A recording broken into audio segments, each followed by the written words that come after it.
27 বছর পর ক্যাঙ্গারুর দেশ টপির কাঙ্গাল থেকে মুক্তি পেল।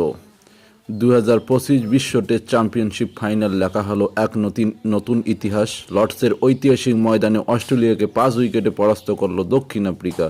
আর সেই সঙ্গে তারা 2023-25 বিশ্ব টেস্ট চ্যাম্পিয়নের খেতাব জয় করল। ক্রিকেট বিশ্বে তৃতীয় দল হিসেবে দক্ষিণ আফ্রিকা WTC খেতাব জয় করল।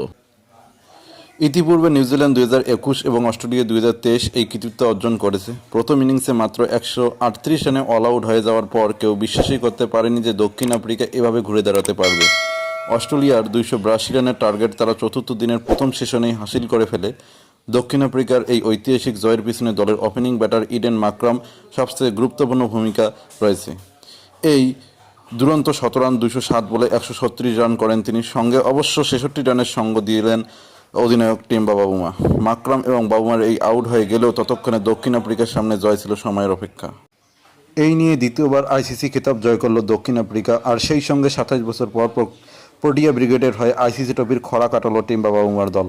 প্রসঙ্গত 1998 সালে দক্ষিণ আফ্রিকার প্রথমবার আইসিসি ট্রফি চ্যাম্পিয়ন খেতাব জয় করেছিল। এটাই আফ্রিকান ক্রিকেট দলের কাছে প্রথম আইসিসি ট্রফি। এরপর দ্বিতীয় আইসিসি ট্রফি জিততে রামধনুর দেশকে আরও 27 বছর সময় অপেক্ষা করতে হলো। আপনারা হয়তো শুনলে অবাক হবেন যে দুটো ট্রফির জয়ের মধ্যে এটাই সবচেয়ে বড় সময়ের ব্যবধান। ইতিপূর্বে এই রেকর্ডটি ওয়েস্ট ইন্ডিজ দলে ছিল, তারা 25 বছর পর আইসিসি ট্রফি জয় করতে পেরেছিল।